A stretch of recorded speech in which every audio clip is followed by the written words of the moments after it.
Assalamualaikum warahmatullahi wabarakatuh. Rahayu. Bahwasanya pasti setiap kita ini ada masalah di keseharian. Akan tetapi mari kita introspeksi diri dulu. Mengapa sampai masalah itu datang? Apakah itu pertama dari akibat kehilafan kita sendiri, atau kedua dari akibat perbuatan orang yang tidak menyukai kepada kita, atau yang terakhir ujian Allah. Nah, kenapa saya berkata demikian? Karena ada kejadian, bahkan bukan ada ya, bahkan banyak ya. Hampir setiap hari saya menerima WhatsApp orang-orang yang bermasalah. Dari cara dia WhatsApp saja saya sudah langsung tahu masalah yang dihadapi adalah kebanyakan akibat dari kehilafan dirinya sendiri. Pertama, dia hanya lebih mau diperhatikan ketimbang memperhatikan orang. Sehingga masalahnya adalah ketika dia ditinggalkan pasangannya, entah itu pacarnya, entah itu istrinya, entah itu suaminya, maka ternyata dari cara dia WhatsApp kepada saya minta tolong saja, itu saya sudah tahu. Di mana saya bisa tahu? Pertama, dia WhatsApp saya di saat jam istirahat.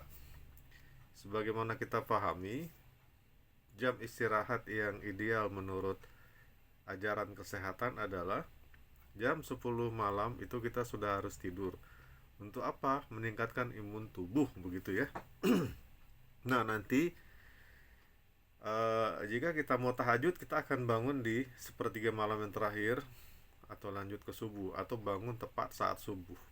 Itu udah pikiran kita segar, bersih, dan kekuatan tubuh kita sudah prima kembali. Nah, di jam-jam yang seharusnya kita istirahat tersebut, kemudian tiba-tiba ada datang WhatsApp yang menyatakan minta tolong. Pertama, itu orang tidak mengerti kesopanan.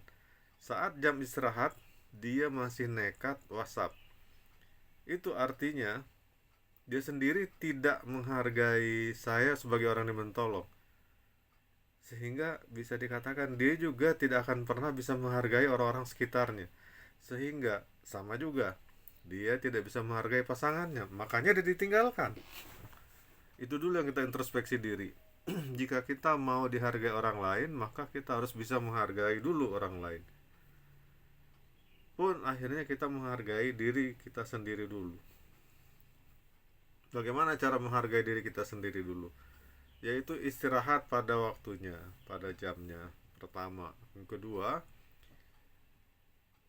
cara kita menghargai diri kita adalah dengan justru kita sering memperhatikan orang. Nah, itu ya. Nah, itu yang pertama, masalah waktu. Kemudian yang kedua, saat dia minta tolong, dia pasti akan memaksa dan mengajari saya sebagai orang yang diminta tolong. Apa contoh kalimatnya?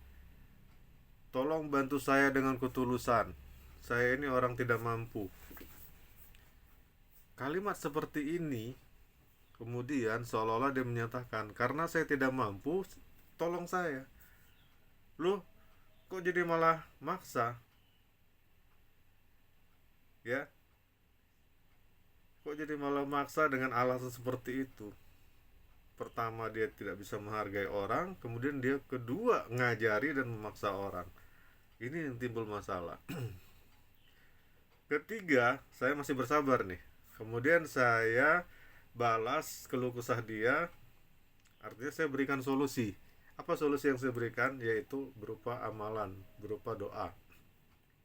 Silahkan doa ini diamalkan di saat pagi sesudah sholat subuh, dan di saat maghrib sesudah sholat maghrib.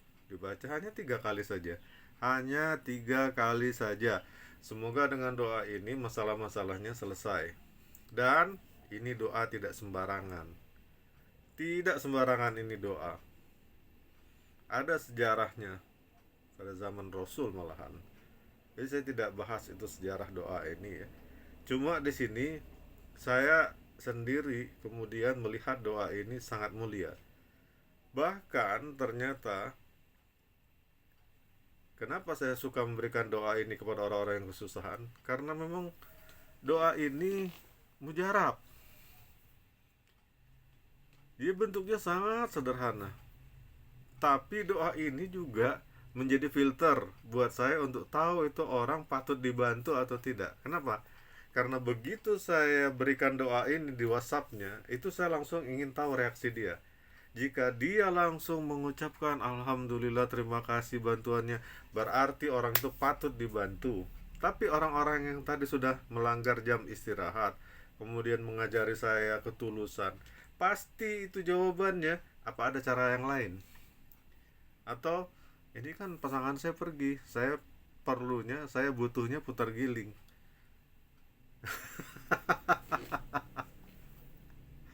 Itu gampang aja saya jawabnya. Ini bukannya terima kasih dikasih solusi, malah minta cara lain. Sungguh sangat tidak sopan. Dari waktu saja Anda sudah tidak menghargai saya, tidak sopan. Sekarang saya masih mau bersabar kasih solusinya, Anda malah minta cara yang lain. Memang Anda itu siapa? Introspeksi diri. Ya. Kenapa? Amalan itu saya juga mengamalkan kalau saya lagi kesusahan. Saya juga baca. Jadi saya tidak sembarang kasih. Inilah kenyataan yang sangat-sangat memprihatinkan. Kenapa sih kalian itu maunya ditipu sama orang-orang yang menyatakan, oh bisa jangka sekian hari. Nah ini lebih parahnya lagi begini, saya pancing lagi. Oke, ada cara lain, tapi biayanya mahal. Langsung keluar jawaban, oh saya ini orang susah, orang miskin, saya ini orang gak mampu. Nah, udah dikasih solusi gratis, dikasih dikasih perhatian, dikasih ketulusan, lalu dia bilang minta ketulusan saya lagi. Tapi nggak apa-apa, ini malah jadi pemikiran buat saya. Kenapa? Mudah-mudahan mereka itu nonton ini video ini. Video ini tidak akan pernah ada dan belum pernah ada sebelumnya saya buat. Sekarang saya buat karena saya ingin memberikan wawasan, memberikan pandangan kepada mereka-mereka yang minta tolong kepada saya. Pertama, minta tolong ingat waktu. Masa jam 1 malam pernah ada yang nelpon bolak-balik nggak berhenti-berhenti nelponnya memaksa saya. Itu kan jam saya lagi istirahat. Seandainya pun katanya, masa paranormal malam-malam tidur? Loh, yang ngatur hidup saya itu siapa? Iya, memang ada dulu prinsip kejawen yang mengatakan ojo turu eh, apa maksudnya itu artinya begini, jangan ojo turu sore-sore, jangan tidur sore-sore, bagus tidur malam. Saya pernah amalkan itu, akibatnya apa? Subuh sering kelewatan, akhirnya saya memilih menurut anjuran kesehatan jam 10 sudah tidur. Kenapa? Subuh saya pasti bisa bangun dengan segar, bahkan otomatis bangun karena tubuh sudah kuat kembali, itu ya. Nah, jadi itu perhatikanlah seperti itu.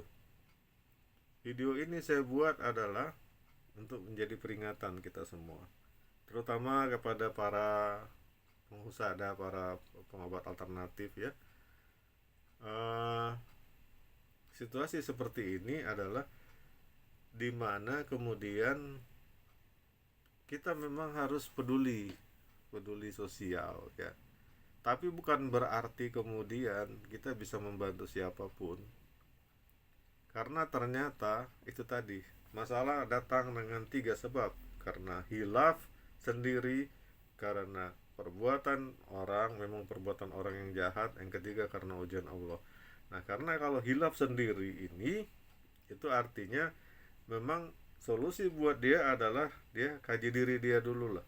Dengan cara seperti itu, kepentok dulu, kena batunya dulu, kena omelan dulu ya. Dalam poin 1 ini saya pernah menyaksikan, ini bukan untuk uh, apa ya, tapi saya pernah menyaksikan zaman dahulu waktu belum ada HP, orang orang pasti datang kan kalau berobat. Itu ada salah seorang, bahkan itu kiai ya, terkenal. Ada orang datang berobat pada dia. Begitu nyampe langsung ditempeleng. Itu nggak pakai ditanya-tanya, langsung ditempeleng. Ada lagi yang datang, dadanya ditendang sampai keluar darah. Ternyata orang yang datang itu bermasalah di paru-parunya. Nah, tapi hakikat dari semua itu pada saat kemudian kita kaji, kenapa kiai itu bertindak seperti itu? Rupanya dia melakukan buang sial, atau disebutnya itu semacam menghapus karma jelek seseorang, ya, akibat orang itu berbuat hilaf. Jadi misalnya kiai itu marah, kiai itu nempeleng, kiai itu nendang, maka kemudian dosa-dosa orang tersebut yang menyebabkan dia menjadi sakit itu menjadi terbayarkan atau lenyap. Dan apabila izin Allah turun, orang itu seketika langsung sembuh atau besoknya langsung ada keajaibannya. Tapi itu kan haknya kiai tersebut, ya. Kalau saya tahu seperti itu, tapi kan tidak mungkin melakukan yang seperti itu juga, menurut saya bukan hak saya, ya. Nah, di sini kemudian saya ingin menyampaikan bahwasanya jika siapapun nanti yang minta tolong kepada saya, lalu saya dengan kepedulian saya memberikan satu amalan, tolong itu dihargai. Jangan malah bertanya apa ada cara lain. Kalian kok lebih suka cara-cara yang berbayar tinggi. Begitu saya sebutkan cara lain, lalu kalian menyatakan gak punya uang alasannya dan orang susah. Jangan lagi seperti itu, ya. Sedangkan orang yang punya uang saja banyak yang senang dengan amalan dan bahkan melakukan tirakat yang berat seperti misalnya puasa. Sementara saya tidak pernah menyatakan harus puasa ini dan itu. Saya hanya ngasih amalan sederhana, nggak panjang lagi, pendek amalannya. Tapi kenapa pada nggak suka dengan amalan itu, malah tanya-tanya cara lain. Nah, itu introspeksi lah diri. Apabila kita melihat kalimat Allah saja kita sudah menolak, bagaimana mau selesai masalah kita? Ini bagi yang muslim, ya. Kalau bagi yang non muslim, saya tidak akan pernah berikan amalan seperti itu. Bagi yang non muslim, biasanya saya akan memberikan cara siap hari sedekah. Itu juga saya akan lihat reaksi dia. Kenapa? Nanti kalau jawabannya, oh saya udah sering kok sedekah, saya sudah sering memberikan pertolongan, banyak orang yang saya tolong, itu lagi, ya, itu lagi pasti saya omeli.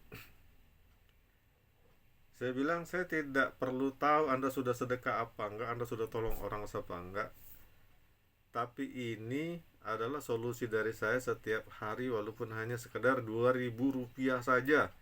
Kenapa Anda jadi belingsatan seperti itu? Kan itu artinya kita akan mempertanyakan apakah betul dia sudah berbuat kebaikan seperti itu, lalu tidak terima dengan dikasih solusi sedekah lagi. Kan harusnya kalau dia orang bersenang bersedekah, tentu dia akan langsung menyambut gembira, alhamdulillah, berarti cara saya selama ini sudah benar. Di situ kan saya bisa masuk lagi, mengapa orang yang sedekah masih bermasalah.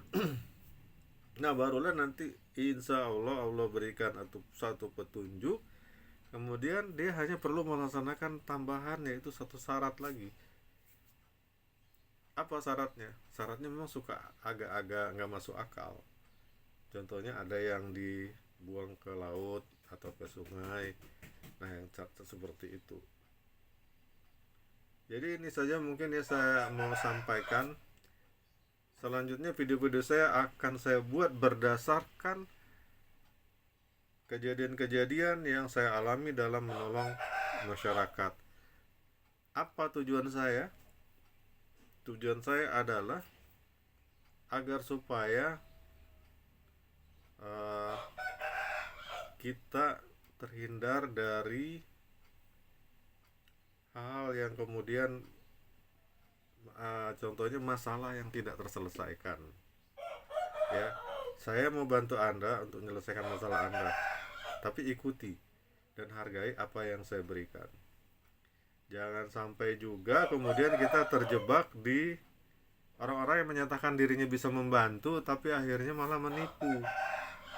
Mereka ini penuh dengan janji-janji manis dan janji-janji palsu bahkan dari sejak awal.